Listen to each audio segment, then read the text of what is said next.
नमस्कार, बहुत स्वागत है आपका इस बुलेटिन में। मैं हूं आपके साथ अवंतिका श्रीवास्तव। मध्य प्रदेश को लेकर सबसे पहली चर्चा। 17 नवंबर को चुनाव है, 30 अक्टूबर को नामांकन की आखिरी तारीख है। बीजेपी ने 228 उम्मीदवारों के नामों का ऐलान कर दिया है, लेकिन 2 सीटें ऐसी हैं जिस पर मामला अभी भी अटका हुआ है, गुना और विदिशा। इन सीटों पर मामला फंसने के बाद बीजेपी में मंथन शुरू हुआ। इसके बाद बीजेपी प्रत्याशियों के नाम की घोषणा आज कर सकती है, इसकी पूरी संभावना है। आपको बताया कि विदिशा वही सीट है जहां से मुख्यमंत्री शिवराज सिंह चौहान 2013 में चुनाव लड़ चुके हैं। विदिशा को बीजेपी का अभेद्य गढ़ भी माना जाता है, लेकिन 46 साल के बाद 2018 में बीजेपी के मजबूत किले पर कांग्रेस ने जीत का परचम लहराया था। यही वजह है कि सीट पर मामला अटका गया और इसके बाद देखना अब यह भी कि बीजेपी इस सीट से उम्मीदवार किसे बनाती है। क्या पिछली बार के प्रत्याशी मुकेश टंडन पर दांव खेलती है बीजेपी, या फिर कोई नया चेहरा विदिशा से बीजेपी की तरफ से सामने आता है?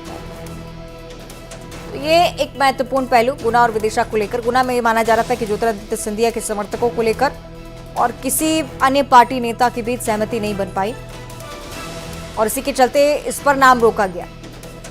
विदिशा सीट पर रिस्क नहीं ले सकते हैं क्योंकि इससे पहले 2018 में कांग्रेस ने जीत हासिल की थी।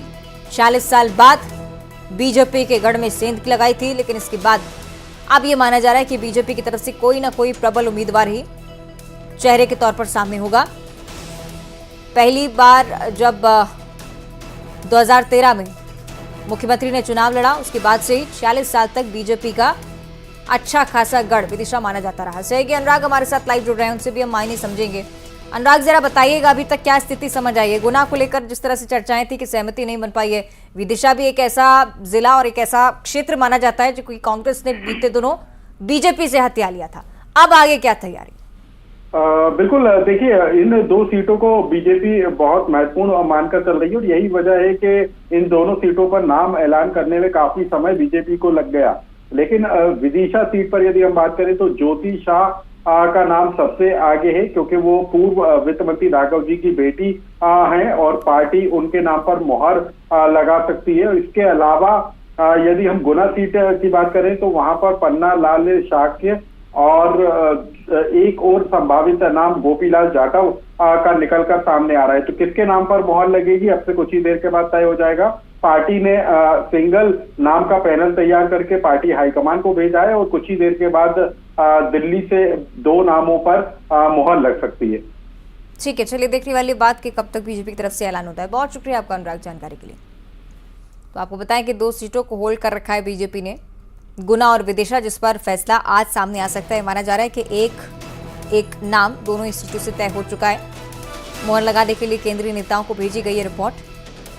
आज जैसे ही इस पर फाइनल डिसीजन होता है, हो सकता है कि बीजेपी की तरफ से जल्द इस पर नाम का ऐलान भी हो। 228 उम्मीदवारों की घोषणा, 2 फिलहाल बाकी।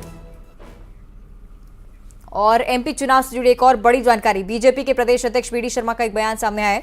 बीजेपी 2-3 दिनों में घोषणा पत्र जारी कर सकती है, ये उनकी तरफ से कह दिया गया है। अमित शाह के दौरे पर वी डी शर्मा ने कहा है कि केंद्रीय मंत्री अमित शाह का कार्यक्रम फाइनल हो रहा है। अमित शाह संभाग स्तरीय बैठक भी लेने वाले हैं। आपको बताएं कि पार्टी की आगामी रणनीति पर चर्चा बैठक में होनी है, ये बात उन्हीं की तरफ से कही गई है। एमपी के चुनावी दंगल में बीजेपी कोई कसर नहीं छोड़ रही है और इसी के चलते कुछ महत्वपूर्ण रणनीति पार्टी की तरफ से भी तैयार की गई है।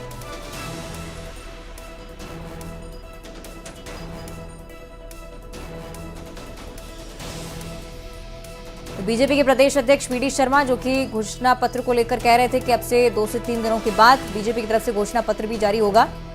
अमित शाह के दौरे को लेकर भी जानकारी है।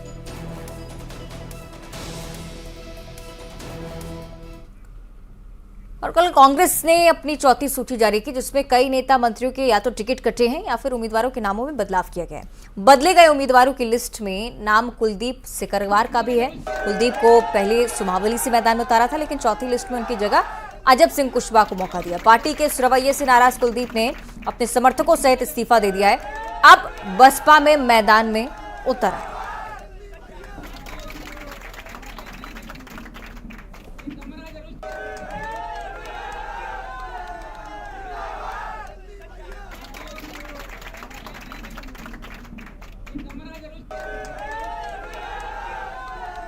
ये तस्वीरें आप देख रहे हैं। मैं तो यही कहूँगा कि मेरे साथ गद्दारी हुई है।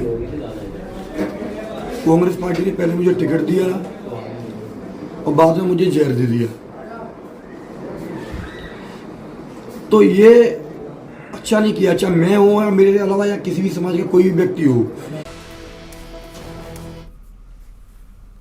और इस वक्त राजधानी भोपाल से एक बड़ी खबर सामने आ रही है। विदिशा से ज्योति शाह उम्मीदवार हो सकती हैं बीजेपी की।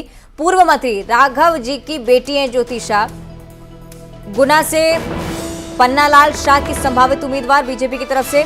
लड्डू राम कोरी के नाम पर भी अब चर्चा कहीं ना कहीं की जा रही है।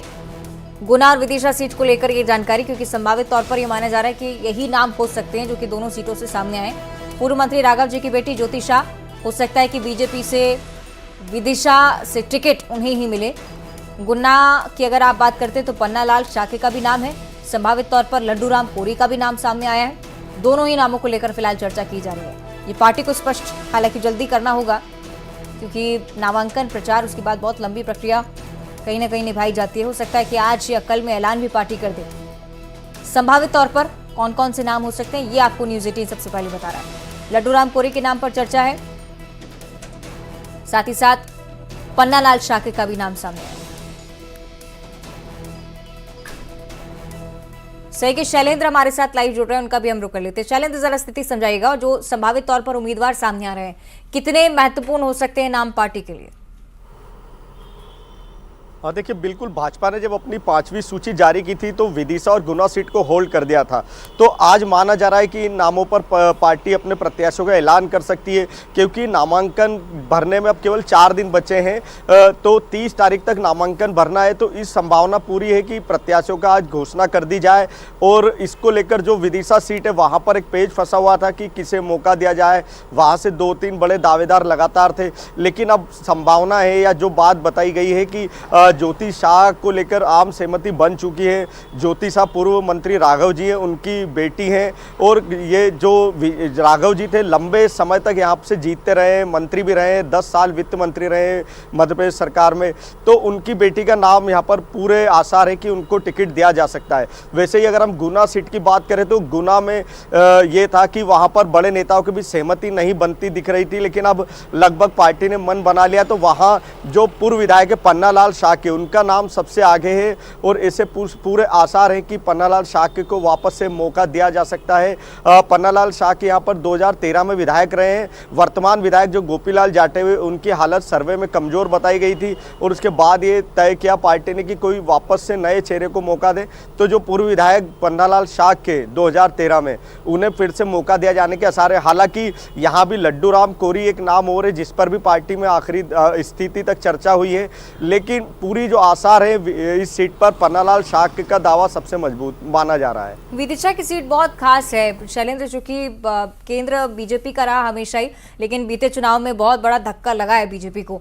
ज्योति शाह कितना महत्वपूर्ण नाम हो सकती हैं बीजेपी के लिहाज से? राजनीतिक करियर क्या कहता है उनका, ये भी समझना चाहेंगे।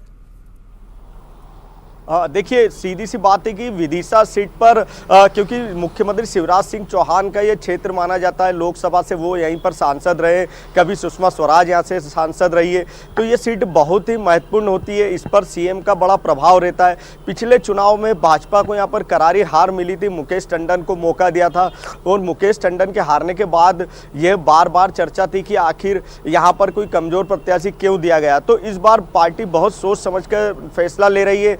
राघव जी का ये लंबे समय तक गढ़ रहा है, वो जीतते रहे और कहीं ना कहीं सीएम भी यहाँ से एक विधायक रह चुके हैं। तो ये सीट बहुत ही महत्वपूर्ण मानी जाती है। तो निश्चित ही, क्योंकि ज्योति शाह राघव जी की बेटी है, तो इसका उन्हें फायदा मिलेगा। इसके अलावा वो लगातार सक्रिय रही है, पिछले टिकट में भी वो पिछली चुनाव में भी वो टिकट की दावेदार थी वो। और उनको उनकी पारिवारिक पृष्ठभूमि के साथ साथ निश्चित ही जो उनका समाज है, जैन समाज, उसका एक बड़ा सहयोग मिलेगा। तो यहाँ पर जैन जो वोटर है बड़ी संख्या में है। तो यहाँ पर सामाजिक और जातिगत जो समीकरण है वो भी ज्योति शाह को फिट बिठा रहे हैं, इसलिए ज्योति शाह का नाम लगभग तय माना जा रहा है। ठीक है, चलिए देखना होगा कि पार्टी की तरफ से क्या कुछ कहा जाता है। बहुत शुक्रिया आपका शैलेंद्र, फिलहाल पूरी जानकारी के लिए। तो ये 2 सीटें जिनके नामों को लेकर हम लगातार मंथन की स्थिति बीजेपी में भी देखते हैं, लेकिन अब सहमति बनती हुई नजर आती है।